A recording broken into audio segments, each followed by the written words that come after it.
Good morning, good afternoon. I am Wanda Brown, Senior Fellow at the Brookings Institution and Director of the Brookings Initiative on Non-State Armed Actors and co-director of our Africa Security Initiative. I am delighted that you are all joining us today for our webinar on crises and elections in Ethiopia and Somalia and the regional setting of Horn of Africa, a very important issue that has been very dramatically and visibly in the news and of course unfolding in very important ways in the region. We have an absolutely terrific panel to discuss those very complex, very important issues with us that I will introduce in a minute. I mentioned that Ethiopia and Somalia have been going through some very dramatic events in the past few months, including in the case of Somalia in the very past few days and weeks. There are, of course, more dramatic changes in both countries taking place in the past few years, such as the past 5 years, that have preceded those dramatic crises and to some extent influenced them, to other extent, but have not been able to prevent them. Dramatically, we have seen the rise of the Horn of Africa as a region in the world its strategic significance, including of a country like Somalia that for a very long time had simply been seen through the lens simply of counterterrorism, instability, civil war. Its own strategic significance has increased dramatically. We have seen the arrival of countries like China, the United Arab Emirates, into not simply the region, the broader region, but very involved in local issues in places like Somalia, Ethiopia, Eritrea, and with that has come the competition between some of the Gulf countries, such as Qatar and the United Arab Emirates. And as I mentioned, there have been significant domestic internal changes in the past 5 years also. The end of the TPLF regime in Ethiopia that gave rise to the Prime Minister Abiy's arrival in power, the instability in Oromia, but also rapprochement with Eritrea, and ultimately, however, profound questions about state formation in both countries, in both Somalia and Ethiopia, the emergence of federalism in Somalia and its still highly incomplete nature that has given an impetus to the current crisis. And we have seen a set of crises now. Of course, in Ethiopia over the past year, the Tigray leadership became increasingly dissatisfied with the loss of its predominant, arguably disproportionate power that characterized the TPLF regime, also increasingly threatened by Prime Minister Abiy targeting prosecution efforts against members of the former TPLF regime that many of the Tigray politicians interpreted as disproportionately centering on them, the postponement of elections in Ethiopia, and ultimately in November, we see the outbreak of the Tigray insurrection, the war with which Prime Minister Abiy responds, and unfolding entrenched insurgency still ongoing today in very difficult humanitarian situations, all of which impacts the neighboring countries of South Sudan. Sudan has pulled in Eritrea, including in terms of troops. And now we are a few days away from elections in Ethiopia. In Somalia, we have seen some of the same issues unfolding in not the same ways, but dealing with some of the basic questions of the power distribution between the center and the periphery. Minister Farmajo's much more centralist approach, generating lots of disenchantment and political contestation throughout his presidency, increasingly characterized by deteriorated relations between the federal member states of Somalia and the federal government of Somalia, which over time takes on very explicit clan dynamics and clan contestation issues. Ultimately, the decision to postpone the elections in Somalia, elections that have never been held easily, but that became held the process became particularly troubled in 2020 Then there was the September deal that seemed to provide a pathway forward for elections by February 2021. They did not take place. Both the mandate of the parliament and of President Mohammadi expired in February, and we see dramatic set of events unfolding that increasingly become violent. Finally, in April, his maneuver in the Somali parliament to extend his rule by 2 years, and a response of violent conflict at the end of April, in which the country has come arguably as close to civil war as it had at any point since the early 2000s or late 1990s. And civil war, in my view, far more impactful than the ongoing and increased Shabaab insurgency.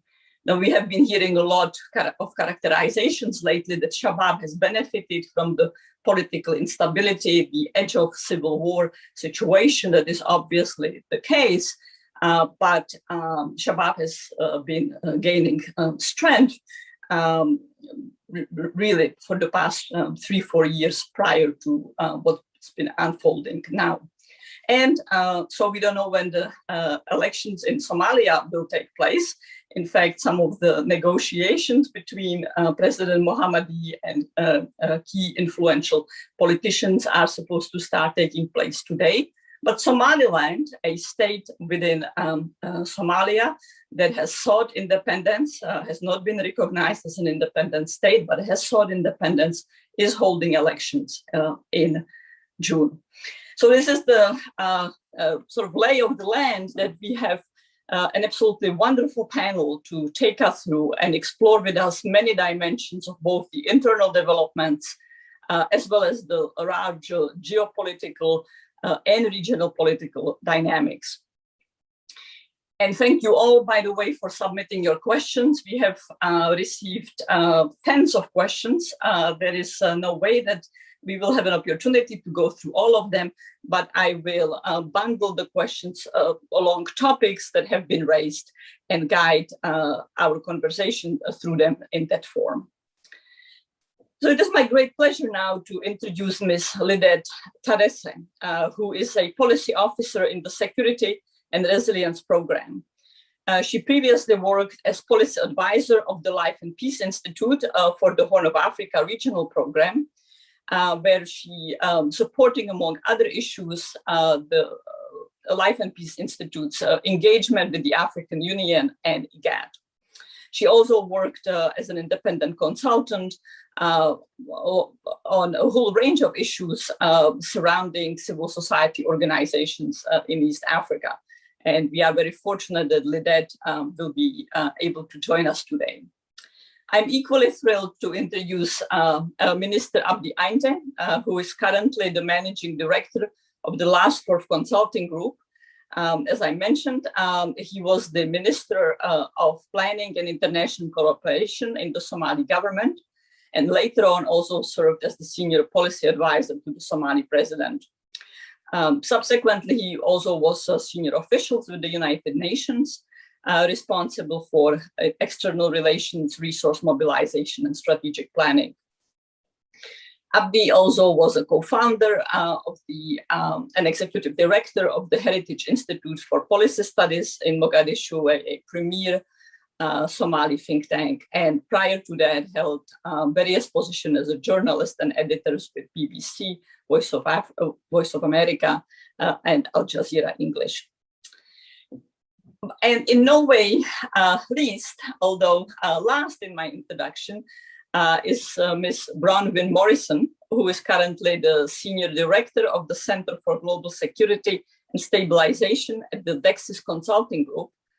At Dexis, Bronwyn is responsible for work on global security and stabilization in complex operating environments, an area that she brings extraordinary insights to and a wealth of experience.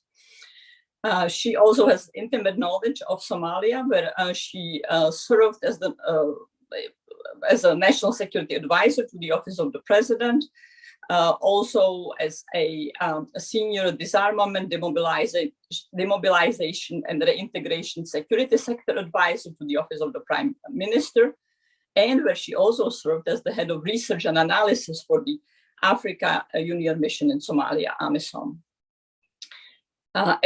She held other positions, such as at Creatives Associates, managing a 100 million portfolio on stabilization, rule of law, security sector, and also having an extraordinary experience in the Transition Initiatives Project Office of USAID in a wide set of countries and regions such as Nicaragua, Peru, Serbia, Montenegro, and others. So with that, Lidette, let me turn to you. If you could please give us your opening thoughts on where we are in Ethiopia, the significance of the June elections, its implications for Prime Minister Abiy's rule, update on what's happening with the Tigray insurgency and the humanitarian situation, and any other points you would like to raise. Thank you. Thank you so much for having me, Vanda, and it's great to be with all of you, including participants online. Interesting, but also several questions there. I'll try to address some of them. So as Vanda, as you mentioned, Ethiopia is not only in a political transition, but perhaps in a political shakeup, and the state itself is in a shakeup. I think this is perhaps the one time in the recent history of the country where Ethiopians are very concerned about the whole stability of the country. So no longer are our aspirations about democracy and the like, but we've sort of gone back to talk about the basics of security, because there are several hotspots in the country, and there are some positive progresses in terms of the political arrangements, but still a very difficult time in the history of the country, very much one that could be characterized as, crossroads.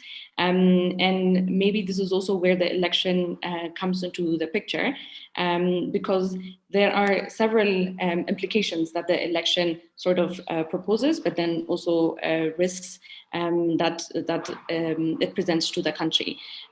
So one of the implications of this election is that right now, when you look at the political fissures in the country, one of the big trends that you see, or one of the big fissures, is what is the vision that we have for the country? There are some political actors that want to maintain the federation the way it is.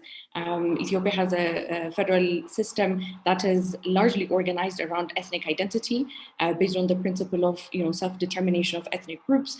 And then there are those that say this ethnic federation system that we have experimented with has not led us anywhere constructive, is part of the core issue that we have now. It's part of the political crisis and why a lot of people are dying in several places in the country. So by problematizing this federal arrangement, some political factors instead propose the country should have a citizen-based federation system. But there are several contestations around this. It goes back to history of how the state itself was constructed. So very much this question that we have around history, questions that we have around the federal dispensation, based on who wins the election, basically could take the weight of the political fissure between these two visions for the country. It can go one way or the other. So very, very important in this regard. The second aspect is around legitimacy. So whoever wins this election could claim legitimacy, and this then allows this entity to govern and to govern effectively, or at least that is the aspirations of Ethiopians as well.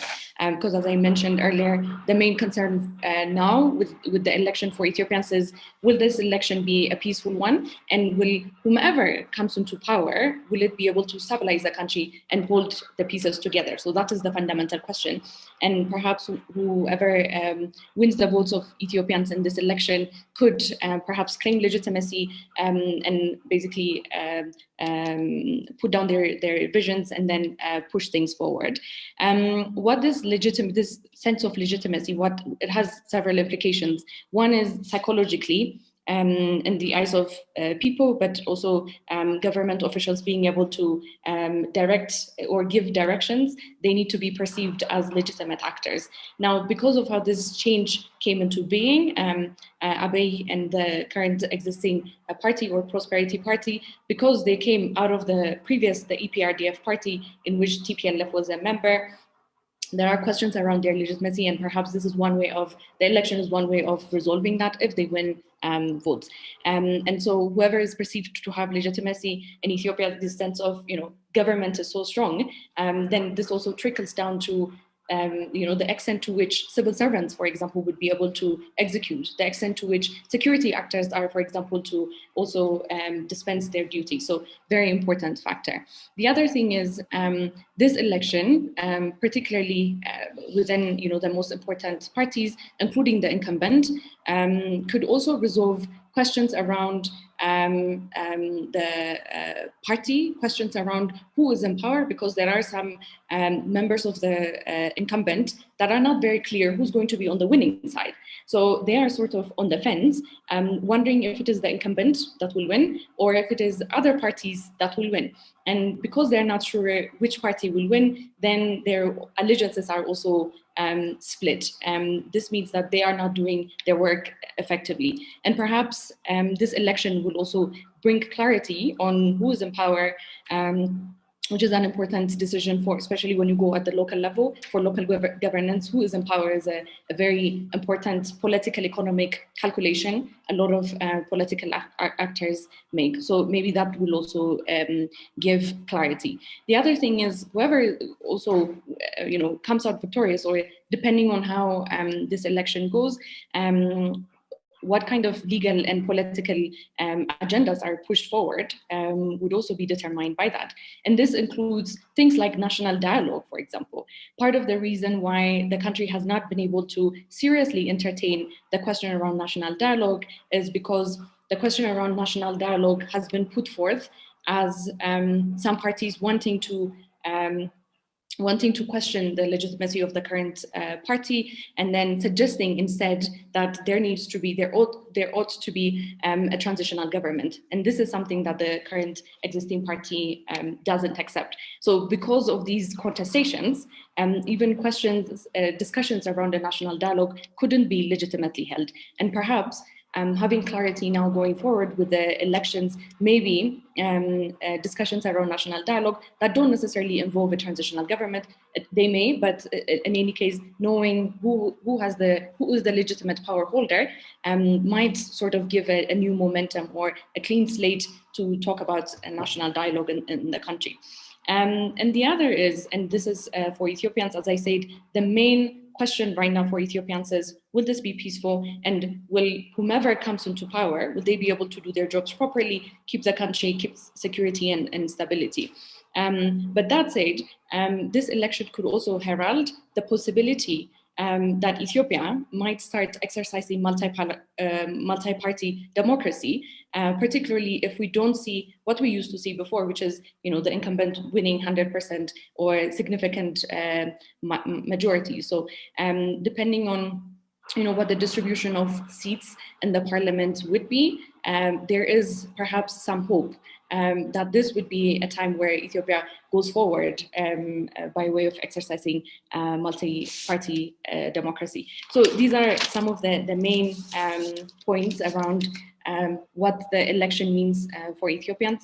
And just to say, something about the conflict in Tigray, as I say, this election is happening at a time where not only in Tigray, but in many other parts of Ethiopia where there's instability, but of course the scale of violence that was witnessed in Tigray is of a different scale, and the intensity of it is of a different scale. The humanitarian context was also one, I think, that as a nation, we don't even, it's quite tragic, and we don't even know the scale of that tragedy because the situation has been so politicized that all of the numbers, all of the facts, all of the allegations have been so politicized that we, at this point, we don't even have, an independent entity that we could say that could guide us and that could show us the scale of the tragedy, the scale of the situation there. But that said, as I mentioned, there are also several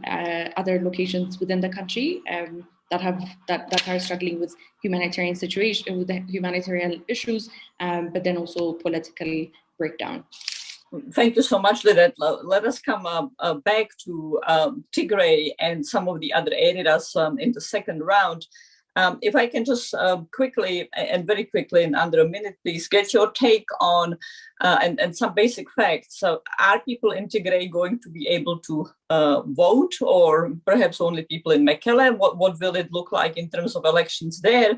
And of course, much of the Tigray leadership is either in hiding or has been arrested.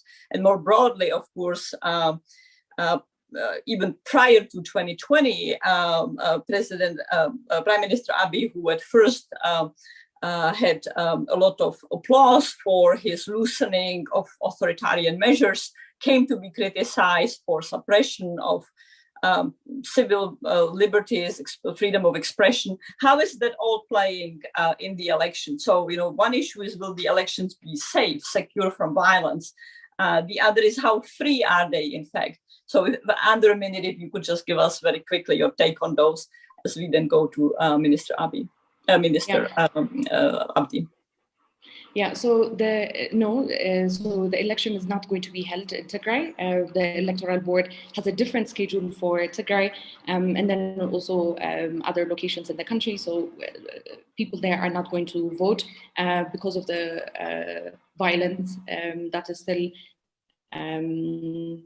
apparent in the region.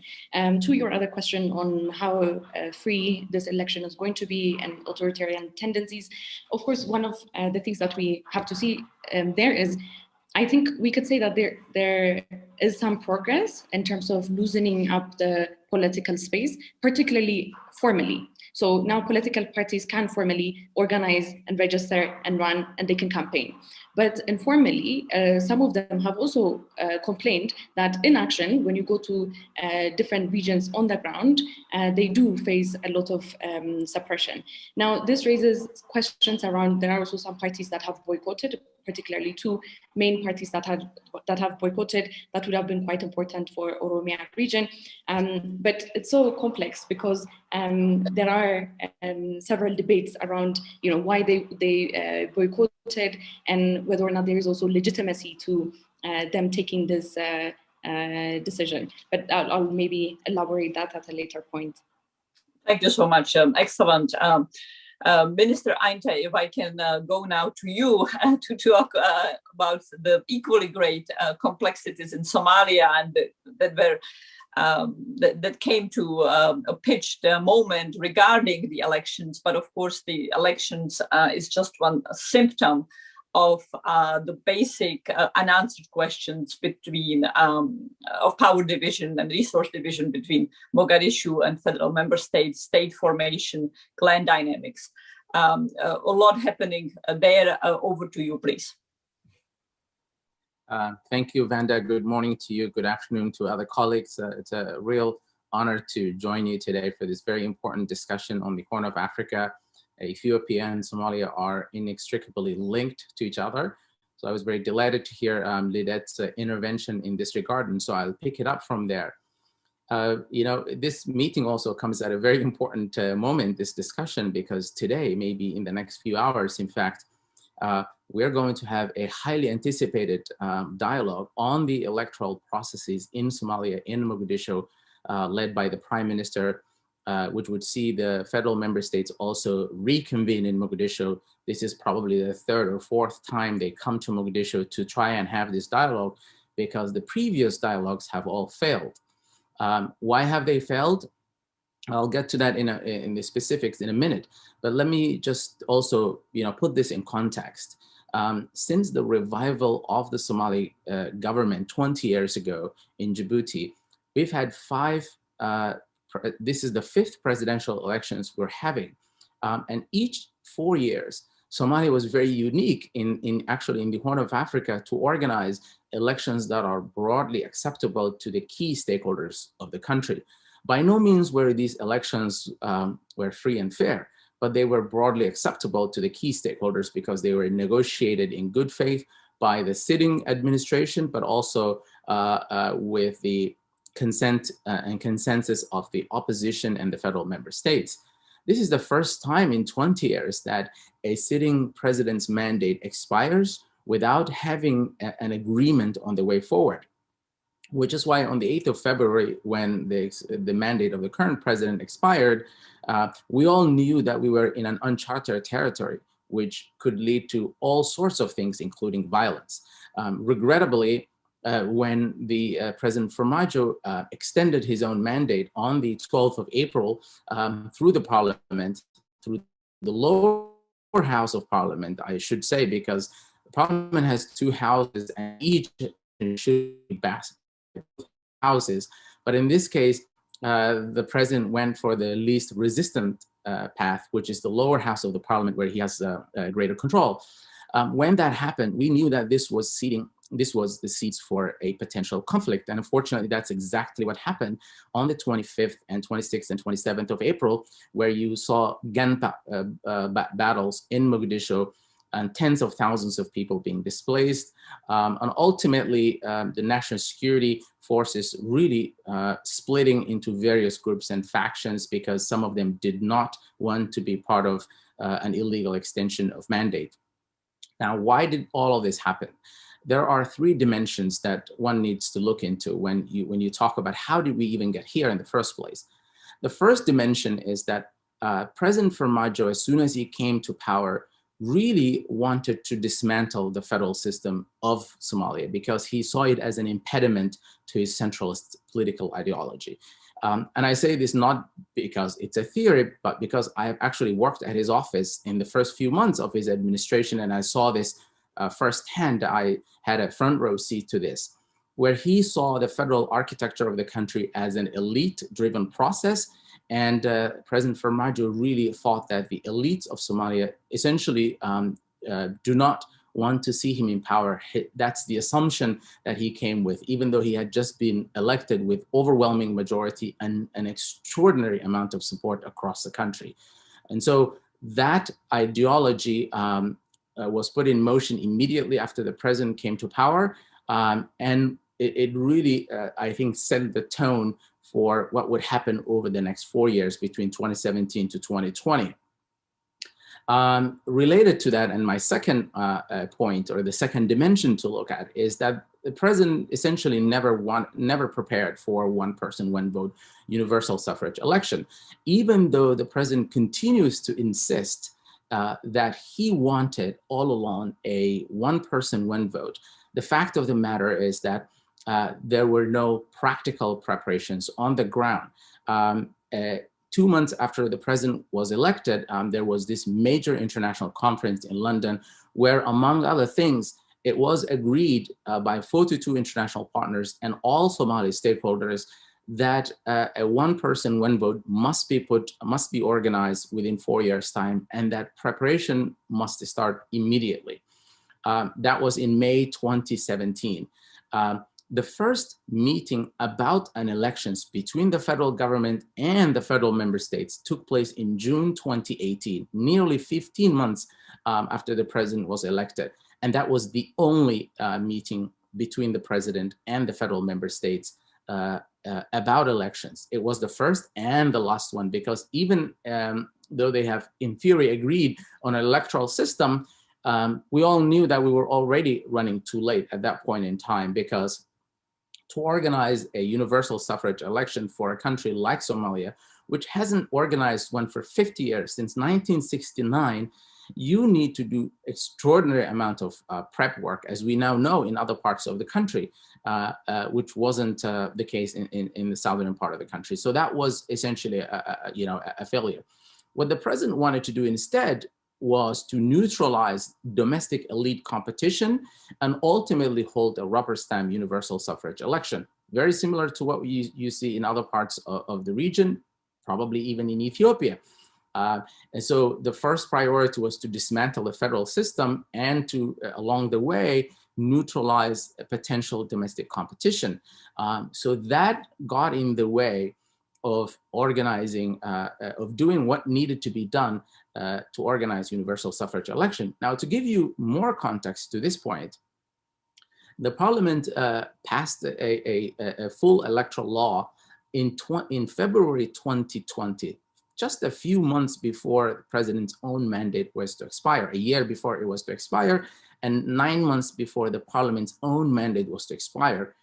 At that point in time, everyone knew that you simply could not organize universal suffrage elections. So the insistence by President Formaggio that he wanted to do this all along it really does not hold truth.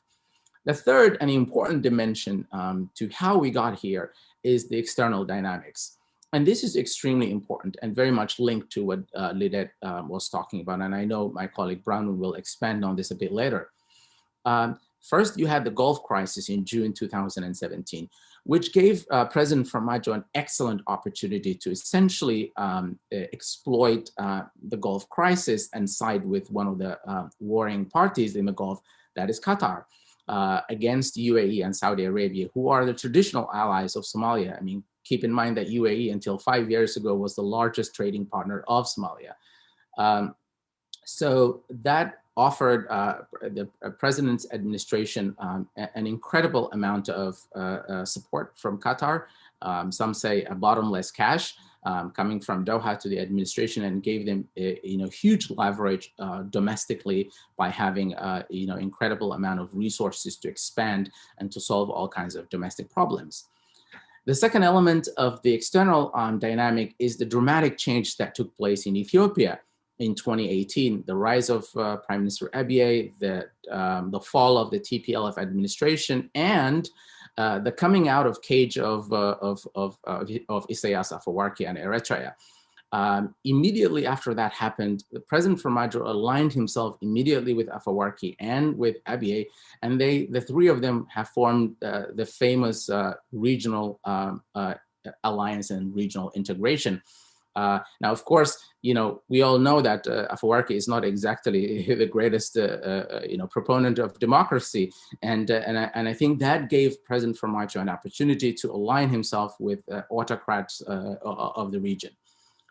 The third sort of element of the external actors was the uncritical support that President Formaggio's administration received from the US and EU for the first 3.5 years of his administration. And I say uncritical because I know that probably the US and EU meant well and wanted to see the success of the Somali administration, but ultimately they've allowed Formaggio to rig local elections, 3 local elections in 3 different federal member states. And they've endorsed the outcome of those elections, which set the stage for what's going to be an incredibly difficult negotiations around federal elections. Of course, as I said, the vision of President Formaggio was that once you rig local elections, it'll pave the way for a more successful federal elections on your side. Of course, federal elections are a lot more complicated than rigging a local election. But I say that the EU and the US have publicly endorsed rigging those elections and have, indirectly contributed to where we are today. Now, of course, now they are extremely critical of it, and I think they have a buyer's remorse on this. And then finally, my final point is, is one person, one vote, an electoral process even possible in Somalia? I say absolutely yes. And we see this example now in Somaliland. Vanda, you mentioned this in your opening remarks. Somaliland now is going to organize an electoral process that was endorsed by all political parties in Somaliland, all 3 of them, and are participatory. And this is local and parliamentary elections. And Somaliland has really demonstrated that you can organize and hold elections, free and fair elections, if you make it participatory and engaging for all political forces. But also Puntland, another state in Somalia that is not seeking independence like Somaliland, is now organizing next month, in July actually. They're organizing local elections in 3 districts. Those are pilot elections, And should these pilot elections go as planned, they are hoping to expand that into other districts within Puntland. So it is possible. The key thing is you have to have the political consensus. So let me stop here and look forward to future interventions. Thank you. Great. Well, thank you so much. Lots of issues you brought to the table. I very much want to return to the issue of Eritrea and its role in the region, and want us to explore that further, many dimensions, including the role of the United States and the international community. Let me just give you one minute question, please. Abdi, that specifically has to do with the one man, one vote and the exemplars of Somaliland and Puntland. The difference there, of course, is that the Al-Shabaab insurgency is far less potent in Somaliland and even Puntland than it is in the rest of Somalia. So apart from the political division being and very different ideas about the federal state or the absence of federal state, how does the Al-Shabaab insurgency affect any possibilities of holding one man, one vote elections, either to resolve the current expired mandate or even in the next round afterwards? I mean, there is no doubt that the potency of Al-Shabaab in southern Somalia is a major challenge for organizing one person, one vote. But it is not the biggest challenge. Al-Shabaab is now a disruptive force more than it is a dominant force. It's no longer the dominant force in southern Somalia. In fact, the most recent assessment by the Pentagon was that it no longer poses an existential threat to the Somali government. That said, the key thing is that you have to have a political consensus, because elections were going to be organized in the main towns of the country. They were not going to be organized in the countryside. And as we know, in other parts of the world, if you have 30 to 40% of participation of the public of these elections, that's good enough for a country like Somalia. So Al-Shabaab is a problem, but it's not the problem. I think that's what I would say. Thank you. Great, thank you. And that's also, an excellent transition to Brandon, to you, because AMISOM is a very important factor in security in Somalia, in what role it plays or does not play in organizing the security of the elections.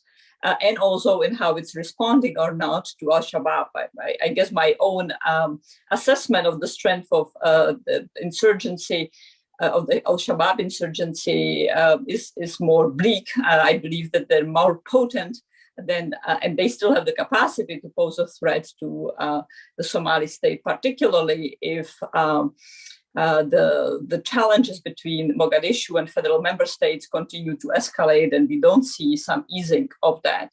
But even in the absence of it, I think its power and potency is significant and has increased over the 3 years. And AMISOM has been a very important actor in limiting the extent to which Al-Shabaab explicitly rules territories. But of course, the mandate of AMISOM is supposed to expire once again at the end of this year. And then there are questions as to how it will be renewed. Ethiopia has had both forces within AMISOM and independent forces in Somalia, both of which have been very critical, some of the heftiest anti-Shabaab actors. And there are questions as to whether the mandate will be renewed. We have heard some words from Ethiopian military forces that they are not looking to renew the extension. So there's just one element of the regional complexities, the issue of Eritrea and the tripartite alliance that Minister Einte brought in, another very important dimension. Bronwyn, over to you, please, to help us, help guide us and help explore with us the regional dimensions. Thank you so much, Vanda. It's a real honor to be invited to this distinguished panel hosted by Brookings, and delighted to be here. I always like to say, and it's true, if there's one thing I know about the region, it's that I don't know. It's a complicated place, and particularly Somalia. I'm not Somali nor Ethiopian, but I have worked in that region, and I would be delighted to share some impressions based on that. But I'd first like to just pick up on what Abdi was saying regarding the ability to organize elections in Somalia. I first started my career with the Peace Corps and then later with the UN in election peace operation missions. And in Cambodia, we registered over 4 million voters and conducted an election in '92. And I went on to work in others. And I do think that it's possible to do. And however, agree that it takes a long time and easily 3 years at a minimum, I believe. So, and I also obviously wanted to come on the heels of his mention of the tripartite and AMISOM. So for those that may not be as familiar, African Union Peacekeeping Mission in Somalia is comprised of troop contributing countries.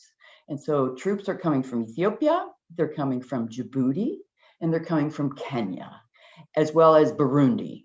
Burundi is the only country that's not bordering Somalia. So you can imagine how complicated that can be in either perceptions or reality.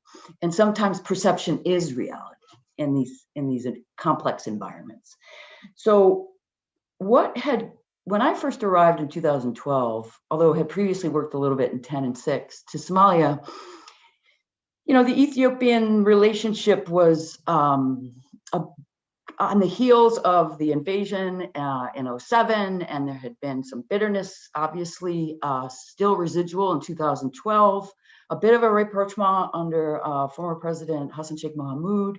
And Farmajo came in 2017 pretty much staunchly saying, you won't see as much Ethiopians in Somalia. However, as mentioned in 2018, in September, I believe, he met with President Abiy and Afwerki and signed this tripartite agreement. Now, what's interesting is 2 years later, they met again in Eritrea to solidify their security pact in January of 2020. And then in March, Somali security forces or candidates were sent to Eritrea to get trained as a bilateral agreement.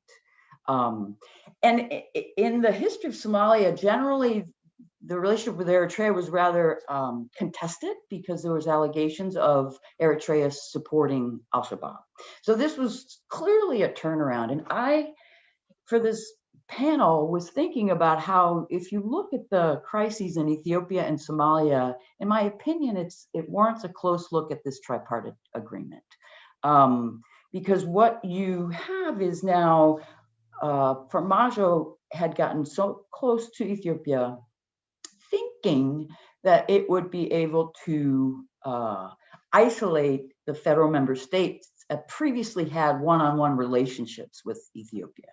However, with the advent of this crisis in Tigray, you see a waning relationship with Ethiopia. And I give an example of President Denny from Puntland traveled to Addis. There are open communication channels, with Jubaland. So you're seeing something that had diminished previously. I also think what's interesting is the role of Djibouti. They and Kenya were particularly put on their heels by this tripartite agreement and felt very betrayed. IGAD is the economic pact, sort of the regional bloc, Intergovernmental Authority on Development, which doesn't have the East Africa word in it, but it's about East Africa. And so to sort of sneak behind the backs and have a tripartite agreement without notifying Kenya, Djibouti, South Sudan, it all pretty much put them on their heels. And so what you find, I think, is it isolated Somalia. And Djibouti is particularly important to Somalia because the president of Djibouti is the same clan, Ise, as 8 MP seats are allocated to the Ise clan and 1 upper seat. And so the relationship there typically is one that you want to have a warm relationship with Djibouti if you're the incumbent. In this case, as you may note, President Farmajo was not invited or didn't attend, either one, whatever it is. He didn't go to the inauguration of President Gerd. And so the PM went, which I think is fodder for analysis. And my analysis is that it's a frosty relationship with the Farmajo administration. And that is not a good signal for his election prospects. Also remembering that Djibouti has a relationship with Saudi Arabia, and Somalia does too. As we know, Qatar and Turkey are closest in their views regarding the Gulf crisis, but in general. And the UAE was close to Somalia, but in 2018, there was an airplane that was stopped, and cash was purported to be delivered for, the salaries of some of the Somali National Army under an agreement. That's the one side of the story. The other side of the story was that it was to stop the sacking of the parliamentary leader. But regardless, Somalia cut off relationships. And so what you're seeing now is Qatar has slowly started to move away. There's this rumored turn to UAE, but I do not think it would be particularly that successful. The only or sort of country that I think is more strategic in their outreach is Ethiopia. They recognize that Kenya has a seat on the UN Security Council, and it's quite powerful. And they have more cordial relationships with Kenya. They have relationships with Djibouti and Somaliland, as well as, and they need those in light of the difficulties and the conflict, frankly, over the Gerd, the dam that is being two different points of view between Egypt and Ethiopia, of course, and then Sudan is more aligned with Egypt at the moment. So that means Ethiopia really needs Kenya and South Sudan and Uganda. And I think Abby, during this Tigray crisis, I think many analysts have said, underestimated how long this would drag out. I think many had recognized that it could be opening Pandora's box. And at this juncture, I think the election preparations, it's not surprising that they are not going that well. It takes a while to change centralized government and all of a sudden try to empower at the lowest level when you're not getting the orders from the top anymore. So I think that's another consideration we'd have to think about. So thanks for letting me share some thoughts. Excellent, and thank you for ending with Tigray, because it's a perfect example of both a local issue involving and impacting an entire country, but also drawing in Eritrea, generating issues with Sudan, South Sudan, the regional community, having implications for Egypt's behavior regarding the Gerd. More I want to explore, but before turning back to Lidette Brungan, one way to look at the developments of the past 2 years in Ethiopia and Somalia is to say that it is Eritrea's President Isaias Afwerki who is the big winner, who has managed to come out of the isolation and the sense that Eritrea is the pariah supporting Al-Shabaab, an image that very much had to do with the role of former Ethiopian Prime Minister Meles and his very skillful maneuvering of his former ally into being seen as the pariah, so the diplomacy of isolating Eritrea. And that, of course, accounts for Eritrea's deep dislike of the Tigray leadership and its ready willingness to provide forces, Eritrean forces, to enter the Tigray region. Prime Minister Abiy recently, under pressure, asked Eritrea to withdraw the forces, but it's not clear that that has either happened or will happen. But all of a sudden, Afwerki has inserted himself or has risen to a position of having significant impact on the survival of certainly Abiy's military effort in Tigray, with the insurgency entrenched there and no sign that the insurgency is lessening up. But also having developed warmer relations with Mogadishu, such as through the training of the Haradam forces, the elite unit that would belong to President Mohammadi, President Farmajo, and reduce some of the SNA instability, the instability of the Somali National Army, and the fact that it essentially is still mostly a group of clan militias, or at least a group of units that have at least dual loyalties, dual allegiances, if they have any allegiance to the broader national Somali state.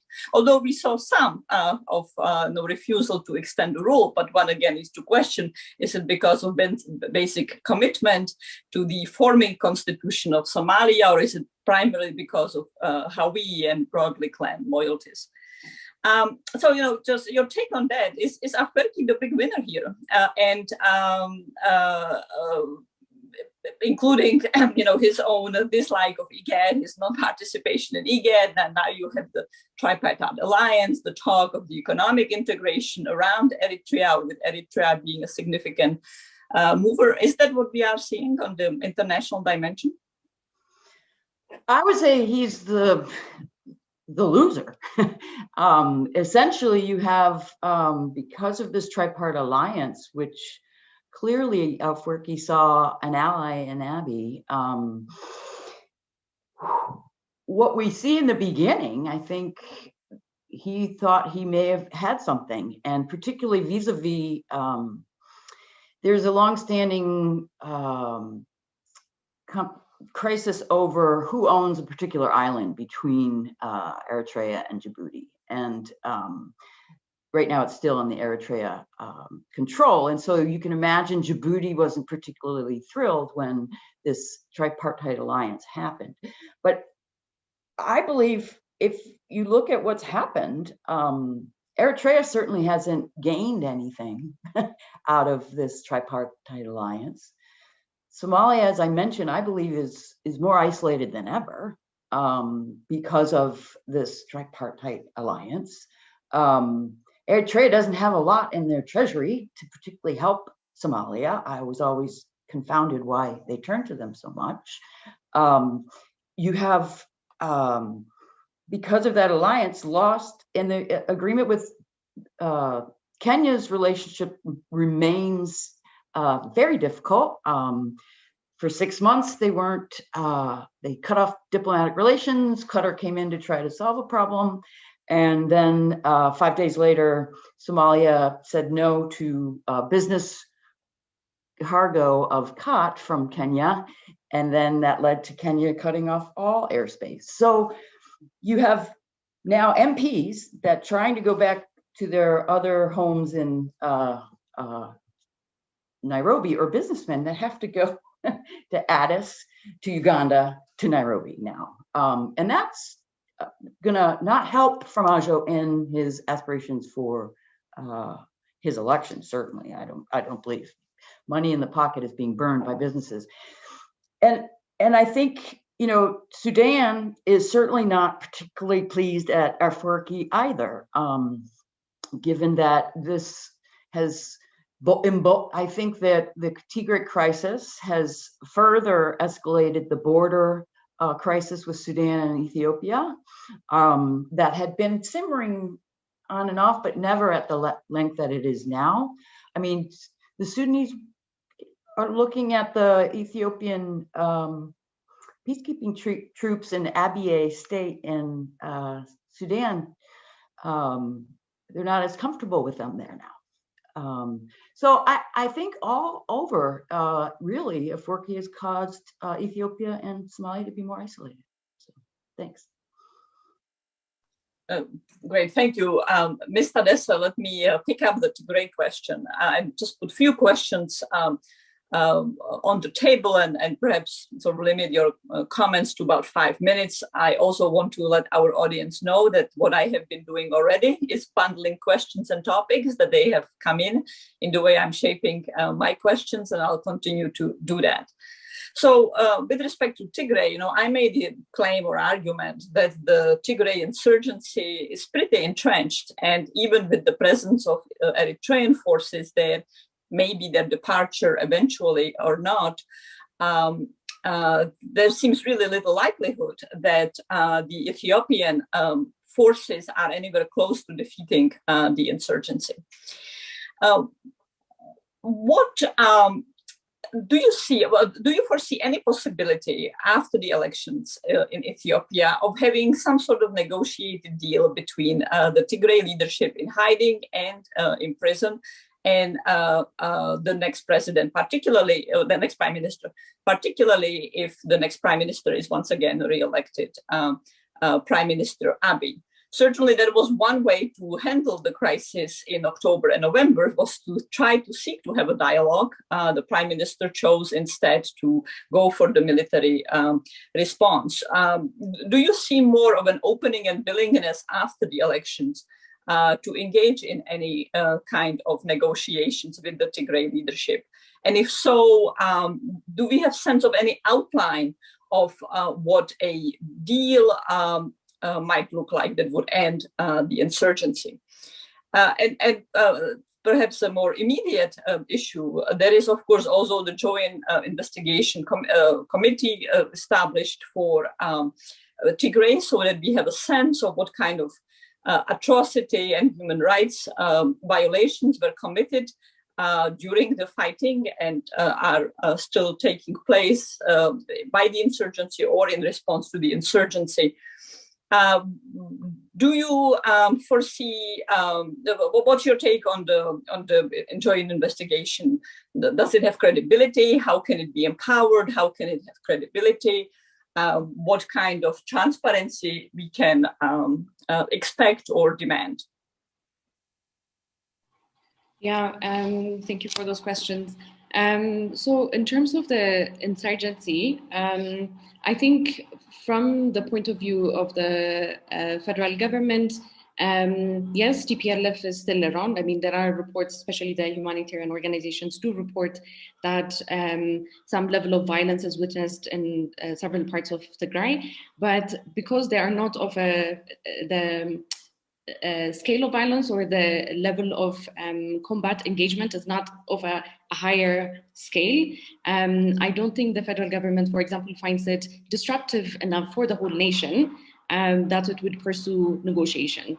But I mean, of course, it's not just the level of violence that determines whether or not the government, say, for example, if Prosperity Party or if Abiy wins these elections, that is not the only thing. In fact, that's not even the main thing that determines it. I think the level of sentiment in Ethiopia also needs to be understood, that the political situation or differences between the federal government and the TPLF, sort of in the minds of a lot of Ethiopians, ended the moment TPLF attacked the National Defense Forces. So for a lot of people that, for example, had lost their confidence in Abiy for one reason or another, and we're hoping that TPLF and the federal government would bridge their differences. The moment the news came out that TPLF attacked the National Defense Forces, that was a no-no. And I feel like that right now is also what drives a lot of Ethiopians to support the Prime Minister in its stance on what is happening with regard, or in its stance on TPLF. Of course, the main problem here, and I think the greatest tragedy is that, you know, eliminating TPLF or obliterating TPLF is one thing, but then what is happening and who's paying the price for that happens to be, you know, a lot of Tigrayan civilians, and their stories are not even adequately heard. But that is, part of the whole complex there. And I personally do not believe that after the elections, whoever comes to power, actually, not just Abiy, I don't think there would be also popular acceptance of this idea of negotiating with TPLF. Maybe the one thing that could change that dynamic is maybe two things. One is, what kind of negotiation are you having? Are you going to have a negotiation that would bring back TPLF to power? Or are you going to have a negotiation that would allow the leadership of TPLF, for example, to flee, or to have some sort of arrangement to cease hostilities, but they won't come back to power? Because I feel like in Ethiopia, the sentiment around any notions of TPLF negotiating and being considered a legitimate actor to govern is not acceptable, is my sense. Can I just clarify? So TPLF not in any political role. Does that sentiment extend beyond TPLF's political role in Tigray? So, one issue that I don't think is really on the table realistically at all is the return of a TPLF regime. But a separate issue is how the Tigray elite is able to play a role, at least in the Tigray region. Is that also seen, would you say, by the rest of Ethiopia as unacceptable? So the only acceptable negotiations are surrender and exile? I mean, so here I think you see very, very clearly sentiments within Ethiopia also are divided, because people in Tigray, some of them were saying, actually TPLF is the most organized political actor we have, and TPLF could represent us. TPLF could have several problems, but maybe they would reform. I think there was hope that they would reform and maintain the governance in Tigray. But the rest of the nation is also saying, what the TPLF has done to the National Defense Forces is completely unacceptable. The same way that Tigrayan activists and Tigrayan civilians also in Tigray right now say what the federal government has done in an attempt to eliminate TPLF is unacceptable. So right now you have a very strong non-recognition of each other's pains and non-recognitions of each other's grievances from people living in Tigray and people living in the rest of the country. But I feel like in terms of the negotiation with TPLF, then the rest of the country accepting that TPLF continues to rule or to govern in Tigray would be highly, highly unlikely, I would imagine. Great, thank you. I hope to have a chance to come back to other parts of Ethiopia and the formation of militias and non-state armed actors and very politicized actors in those regions as well, beyond Amara, to look at other parts of the country. But since we are on this topic of negotiations, Abdi, if I can turn to you, one of the issues that has somewhat surprisingly come back to top attention in the recent weeks in Somalia is the possibility of negotiations with Al-Shabaab. And I say that somewhat surprising because my own take anyway is that the country has come extremely close to civil war in April. Civil war, far more destructive, far more fundamental than simply the Shabaab insurgency. And Shabaab, in my view, has been very comfortable over the past 3-4 years and taking advantage of the instability between Mogadishu and federal member states. So, it's kind of curious to me to think of negotiations with Shabaab at the time when I would make the argument Shabaab has very little interest to negotiate. But of course, there is another context to that, and then the broader strategic context and the arrival of the new US administration, of the Biden administration, which has pulled out its military forces from Afghanistan or has reaffirmed the deal that the prior Trump administration agreed with Taliban to remove forces, and with the hope that there would be some intra-Afghan negotiations. Not clear that they will take place, or not clear how much blood and time will be spilled in Afghanistan before they take place. But I think some of the activity around the Taliban Afghanistan negotiation has also fed life into the notion that maybe it's time again to start thinking about negotiations with Shabaab. Your take, please, on how realistic, feasible-wise that would be, what would be the requirements, what would any kind of movement towards such negotiations look like? Yeah, thanks, Vanda. You're right. I've seen that discourse now quite relevant and quite important in the context of Somalia. I think it's important to highlight that Al-Shabaab has evolved over the years, over 10 years now, from a one-time very dominant insurgency group that controls large swathes of territory across the country to what it is now, which I believe is of all of the studies I have seen indicate that they are more of a criminal network, mainly focused on collecting money, which they have been able to do quite successfully in Mogadishu and other places, in Puntland and Kismayo and all the major towns in the country. And that criminal syndicate now has, in my view, has no vested interest in changing the status quo.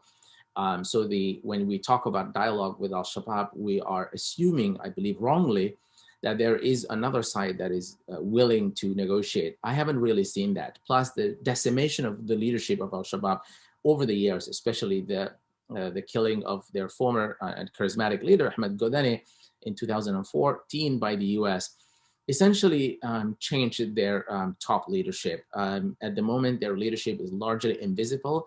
They do not communicate with the public as much as their previous leadership did communicate with the public, and so on and so forth. So I think the discussion around negotiating with Al-Shabaab is a little too premature. I also think that, as you know, in every context, you negotiate with an adversary once you have created the conditions for the adversary to be wanting to come to the table. At the moment, the Somali government is not strong enough to create that condition, even with AMISOM. AMISOM hasn't carried out a major, operation against Al-Shabaab for years now.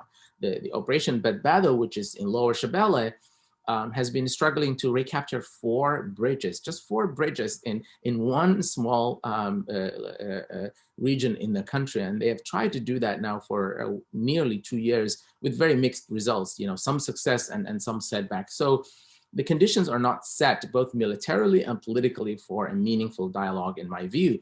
Now, of course, there are, I would say, negotiations entrepreneurs, countries who, as we know very well, even in the case of Taliban, who are very good at really making the case for these negotiations and have gotten so good at doing these things. But we, I believe, are not in the situation of Afghanistan. I think we've managed to keep Al-Shabaab at bay, even though they continue to be a destructive force. So I think it's a little too premature at this point. Thank you. Let me continue. Let me return a bit to the issue of the elections process in Somalia and finding a way out of the current political crisis. The negotiations that are presumably starting today between federal authorities and key political stakeholders, regional state presidents and regional political influencers and clan influencers. One of the things that was good about the September 20th elections agreement in Somalia was the role that it gave to civil society actors in monitoring and executing the process of selections of the electors in the regions. There seemed to be significant recognition of the very positive role that civil society has played in Somalia, and not just that, not just recognition of that role, but enabling of the civil society to have very real political impact, at least in the electoral process as it was envisioned there. And right now, we don't know whether there will be consensus that the September agreement holds. Perhaps the federal authorities might still be interested in reviving it. It's not clear that federal member states, President Madobe, President Deni, still believe in the deal.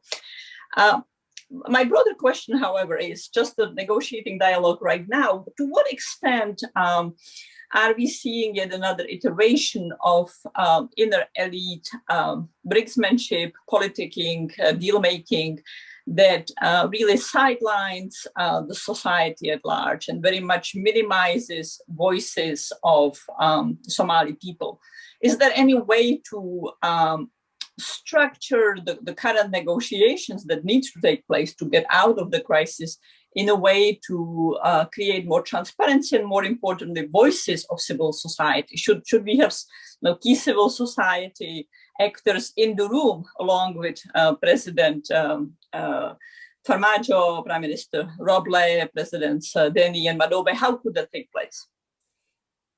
Yeah, so the September 17 agreement, which was signed in September 2020, really was nothing more than a framework for a dialogue. Essentially, it was an endorsement of indirect elections, a departure from direct elections to indirect elections, which Somalis know very well because we've done this 20 years. Now, different sides of this dialogue interpret it differently. As you said, the federal government sees it as essentially the only agreement, and that parties should just recommit to it, and then everyone should go ahead and implement the outcome of September 17. Now, the opposition and the Puntland and Jubaland view September 17 agreement as only a framework, and that they also view it that so many other things have happened since then, including an armed conflict in Mogadishu, an attempt on the lives of 2 former presidents, and many other things have happened. So they would want to reopen that dialogue and key elements of it. Now, the issue of the role of civil society was mentioned in the 17 September agreement, but let's be frank. In reality, that agreement gave significant powers to the federal government and the federal member states. And in the context of Somalia, for the last 20 years, electoral processes has been about elite compact, an agreement among the elites of the country. And as much as that might sound bad and terrible to the average citizen or maybe to the international community, let's also keep in mind that that is exactly what kept the stability and peace of Somalia. And that's why we've had 5 relatively successful elections in 20 years.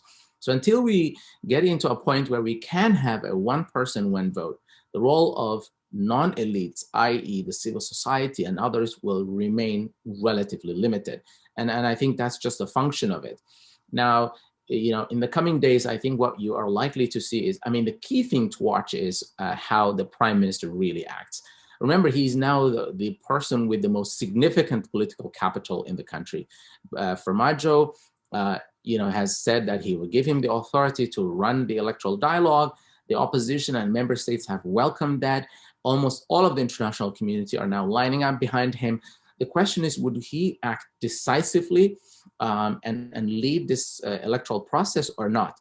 The one big challenge, maybe not a challenge, is in the last 4 elections we've had in 20 years, the sitting prime minister was always a candidate for the presidency. And that created an equilibrium, a balance within the federal government. This time around, we have a prime minister who's not a presidential candidate. So one wonders whether he would have enough incentive to be strong enough to push back against what is likely be a sort of an interference by Farmajo from behind the scenes. That remains to be seen in the coming few days. Thank you very much. Bronwyn, let me come to you. You brought the issue of the Great Ethiopian Renaissance Dam, Gerd, which Ethiopia has invested a tremendous amount to build, and which it believes will radically solve its energy needs and energy challenges. also something that potentially promises the issue of mass deforestation in Ethiopia and beyond, and production of charcoal. But it's also something that's of enormous worry to downstream countries that depend on the Nile, like Egypt, where some 70% or more of the population is concentrated along the Nile Valley. Now, Ethiopia has made the decision to start filling the dam despite either opposition or a lot of uncertainty from other countries like Egypt. What do you see right now are the current issues at stake? I mean, I personally find it very difficult to imagine that Ethiopia would hold its decision to fill, but there might be ways to think about how the filling is take place, what kind of monitoring mechanisms are put in place to monitor the amount of water that is going to downstream countries. There are also examples from other parts of the world, including the United States, US water agreements with Mexico. Some of them particularly allow the Colorado River are exemplars of some of the most successful and effective water agreements.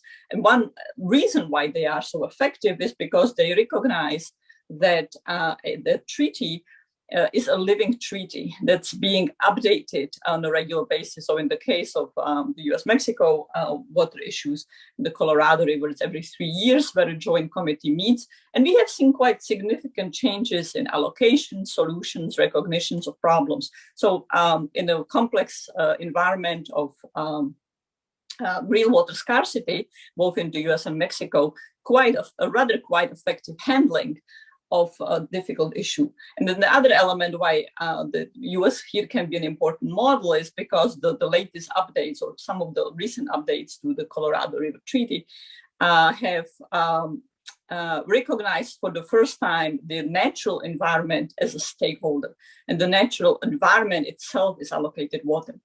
But what, in your view, are the most important pitfalls, challenges, or greatest opportunities in where we are with the Gerd and filling of the stream, filling of the dam and the impact on the Nile River stream?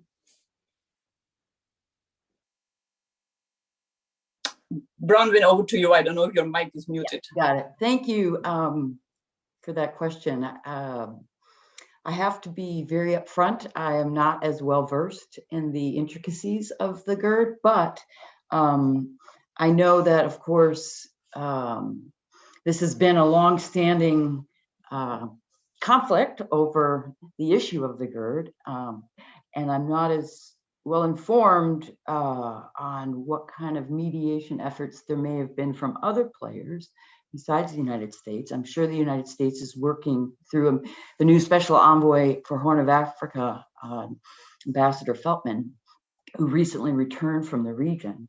But what struck me is thinking of, is there a regional player that may have good relationships with both sides?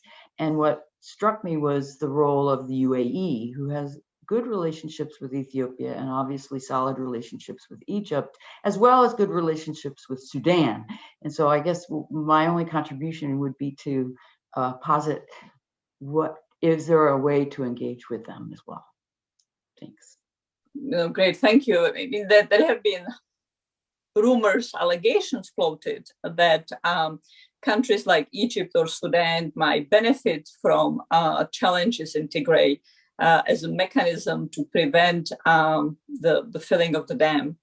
I mean, my own view is that even if such allegations had reality to them, that this would not be an effective way of preventing the filling of the dam. I just don't see how that's going to be stopped. The real issue is how to have a productive international forum that recognizes the needs of all the stakeholders. And my big pitch here would be to move beyond defining stakeholders as merely countries, but allowing a participation of other actors, those who can represent the natural environment, representatives of farmers, but also industry, and have a negotiated setting where there is a broad stakeholder participation that's equitable, in which Ethiopia recognizes its obligations toward our countries, and they recognize Ethiopia's needs, but that moves beyond the platform of simply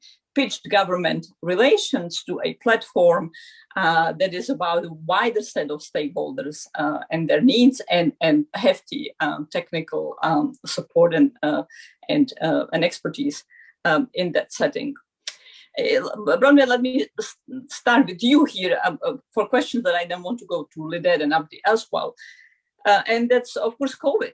COVID has impacted every part of the world in extraordinarily dramatic ways. Globally, some 150, 200 million people have been pushed into extreme poverty, and has had devastating impact on countries economically in like Somalia, like Ethiopia, that even without the plight of COVID suffer chronic and repeated food insecurity, chronic food insecurity, and repeated famines.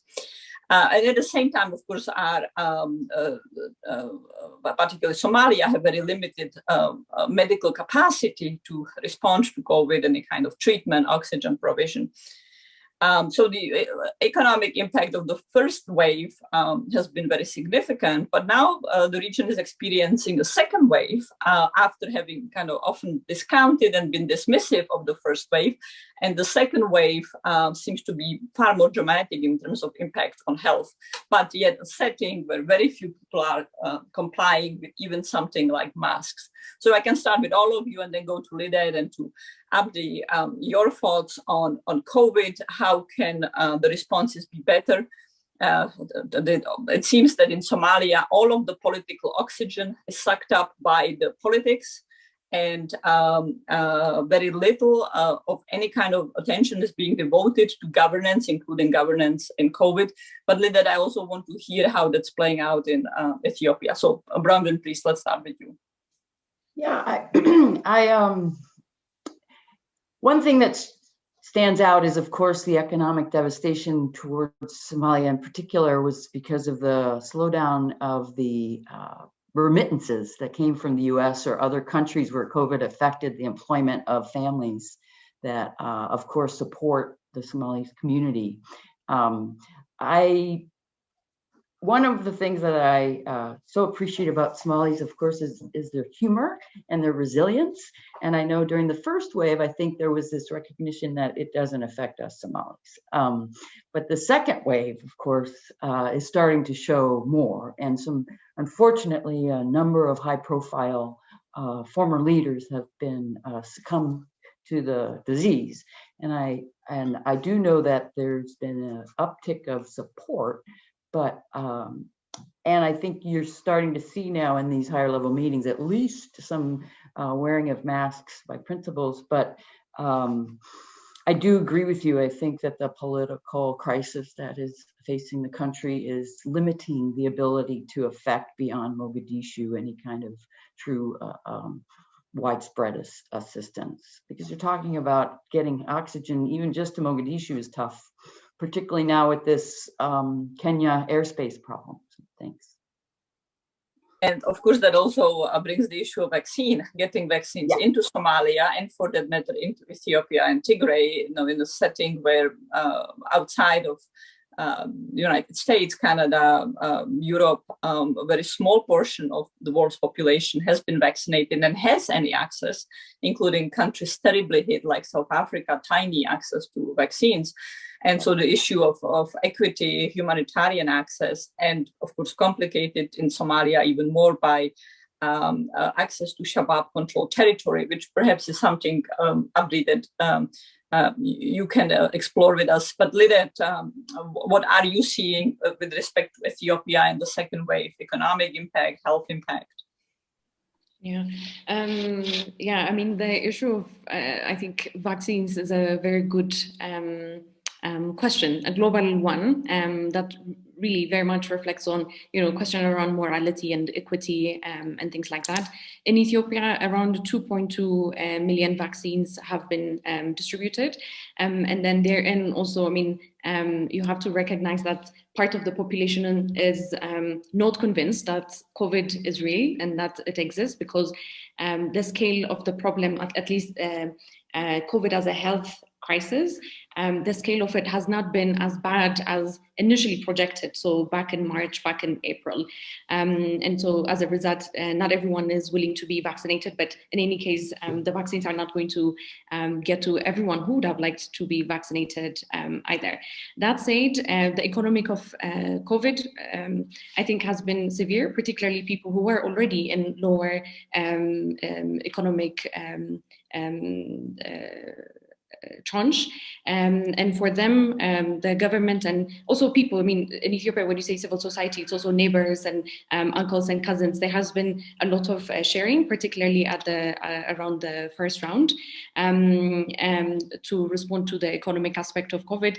But the problem in countries like Ethiopia is also, you can't because of the health risk, you can't really lock down the economy, because there are so many people who live on the day through daily activities. Overall, at the macroeconomic level, the impact is significant, but perhaps, again, less significant, or it's not as bad as initially expected, but the economy has shrunk quite a lot. Inflation is also rising in Ethiopia, and this could further also put a strain on the political situation. The more the inflation grows, the more the grievances or popular grievances could also grow. So those kinds of impacts are already manifesting. But I think the real impact of COVID, the economic impact, I think we're only going to feel it maybe next year or the year after, when we know actually, how many people are not able to get the money they need. They are not able to also collect their harvest because of initially it was locust, now it's also insecurity, and then also COVID-related issues. So I think the COVID situation, even if vaccines were to be distributed, the impact is going to last for the next few years to come. Abdi, over to you. Thank you, Linet. Yeah, no, I think like everyone mentioned, certainly COVID has had a devastating impact on Somalia economically, in humanitarian terms. On the human toll, really, as Brownwin alluded to, we've lost 3 former prime ministers to COVID in the last year or so. And the impact has been quite devastating in part because the overall capacity to respond to a crisis of that magnitude is significantly limited, both at the federal level, but also at the member state level. The lack of oxygen, for example, in big cities like Mogadishu has been severe over the past few weeks, even. And it was great to see private sector really stepping in. Hormuz, the largest company in Somalia, just purchased an entire factory from Turkey and has transported it to Mogadishu so that they can produce oxygens in Mogadishu, and they are locally made, and so on and so forth. And through the COVAX mechanism, I think we've received about 400,000 or so doses of AstraZeneca. My understanding, like Lidet said, that many people really didn't even want to take that because of various beliefs that either COVID was not as deadly or it wasn't true or something like that. It was my understanding that the 400,000 doses were not even exhausted yet, even though they should have been exhausted a long time ago. So we have a number of challenges, one of which was also the public awareness about a truly devastating global pandemic like the COVID. It wasn't as big as it was supposed to be because the energy, as you said, is entirely focused on the political crises, but also on the other humanitarian crises. I mean, right now we're having huge floods in Middle Shebele, in southern, north of the capital. Other, humanitarian crises are springing all across the country. And then on top of that, you have Shabaab, as you say, Vanda, which is telling the people that, COVID is either not true, or if it's true, sometimes they say they have their own medicine. They've been selling their own medicine in the areas they control. So really, you have a mix of problems across the country in relations to COVID. Thank you very much. This last comment about Shabaab and telling people they have their own medicine is fascinating and shows the evolution of Shabaab that a year ago, as the awareness about COVID was emerging, at least seemed to indicate that unlike in the 2011 famine, it would allow access of humanitarian workers to Shabaab territories. Going through its own change, but now fascinating turn again in claiming that they don't have to rely on external support and they can handle the situation themselves.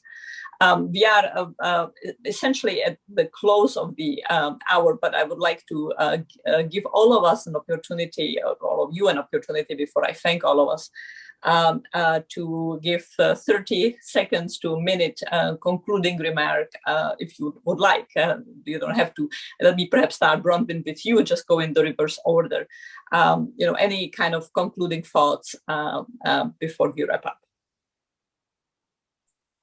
Thank you so much. Yes, I suppose what I'd like to stress is that I do believe that while I appreciate that this panel has been discussing Somalia and Ethiopia, because I do think, as Abdi mentioned, they're inextricably linked. And I think it's important for these conversations to happen and for Somalia to be seen as this strategic country that it is, and how it is also tied, as mentioned earlier, in the regional geopolitics. And I appreciate this panel highlighting the importance of Somalia. Thank you. Lidette, perhaps over to you right now. Yeah, well, yeah, it was a pleasure to discuss with all of you. I mean, as Bronwyn said, Ethiopia and Somalia are interlinked, but not only Ethiopia and Somalia, the whole of the Horn is a complex system that sort of, it's has a domino effect. You touch one thing and then something pops up in the other part of the region. And I believe it's also a region that needs to be understood with a lot of nuance and in-depth investigation. I have very much benefited from Abdi's analysis as well, so thank you, and as well Bronwyn's analysis as well. So thank you so much for having me. And Abdi, over to you, please, for any concluding words. No, thanks for having us. I mean, the only thing I would say really is that a few years ago, this region, the Horn of Africa region, was really going through a very optimistic period where you had the election of President Formaggio was extremely welcomed across the country, across the region, and even across the world, really seen as a new beginning. And then you had the dramatic events of Ethiopia, the rise of Prime Minister Abiy, the Nobel Prize, and so on, the rapprochement between Ethiopia and Eritrea, and on all of that. And then a few years later, we find ourselves in this very pessimistic period. And I think what went wrong are a couple of things. One is that, the Trump administration really ignored Africa in general, but particularly the Horn of Africa. And I think that gave rise to people like Afewerki, and really who came out of this isolation and essentially tried to remake the entire region. And the second thing is, of course, the Afewerki's own ambition to try and dismantle the Horn of Africa's sort of prevailing order. Think about the Horn of Africa, especially IGAD countries, are ruled by either dynastic leaders like Uhuru or long-standing leaders like the president of Uganda, president of Djibouti, and so on and so forth, and even Sudan before al-Bashir was removed. Afewerki wanted to essentially remake this by putting under his arm the two newest leaders in the region, Ethiopia and Somalia, and through them really reimagine a region that he dominates. I think it's important for the US and other countries to really put Afewerki back to where he belongs, which is the isolation he belongs, because the sort of devastation that he brought to the region is incalculable, whether it's the conflict in Tigray or the crisis we have in Somalia, or even the ongoing unresolved border disputes with Djibouti and other crises, and even making Gerd and Sudan and Ethiopia border situation complicated. I think that's the center of the problem, and it needs to be addressed. And I was pleased to see Ambassador Feldman visiting Afwerki and hopefully delivering that message. I think that's a key message here. Then we can deal with the other issues. I think in Somalia, we have enough internal systems to deal with the crises now that was created by Farmajo. I think hopefully the negotiations that started today will lead to an acceptable electoral process among the stakeholders. Thank you very much again. Well, Mr. Einder, thank you so much for your contributions and your insights. Mr. Desse, also very much to you. And of course, Ms. Morrison, you all brought in incredible insights, many rich thoughts that require further exploration. Unfortunately, this is all the time that we have for today. But at Brookings, in the Initiative on Non-State Armed Actors and the Africa Security Initiative, we are very interested and very closely follow the Horn of Africa, and will be engaged in all of you and in exploring those issues. And my tremendous thanks to all of you, and also to our audience, the very many rich questions that came in, and we look forward to having you in another of our events in the future. Thanks for watching. Be sure to like and subscribe for more videos from Brookings.